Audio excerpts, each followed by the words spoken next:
Bueno, se ha ido convirtiendo en una asociación en la que ya formamos parte tanto sanitarios especializados en medicina de montaña como rescatadores, como guías de montaña, como otros deportistas. El objetivo al final es tener una visión amplia, una visión de todos los profesionales que trabajan en la montaña para conseguir dar estrategias y herramientas a la gente.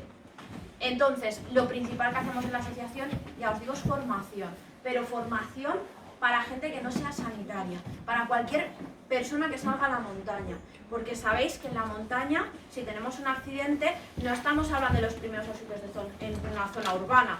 ¿Cuánto pueden tardar en venir a por nosotros a la montaña? Pues depende en qué actividad estemos, posiblemente mucho. Entonces, esa primera actuación que hacemos mientras esperamos la ayuda puede condicionar el salvar la vida de alguien o las posibles lesiones que pueda tener después.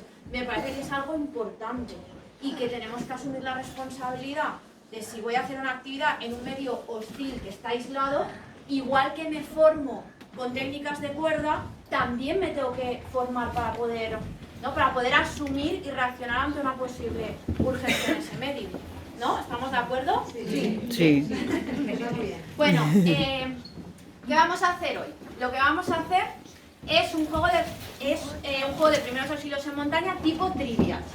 Entonces, necesito que hagáis 6 equipos y en cada equipo que tengáis a un líder, ¿vale? Como queráis. Si queréis nos sentamos en el suelo, ¿parece?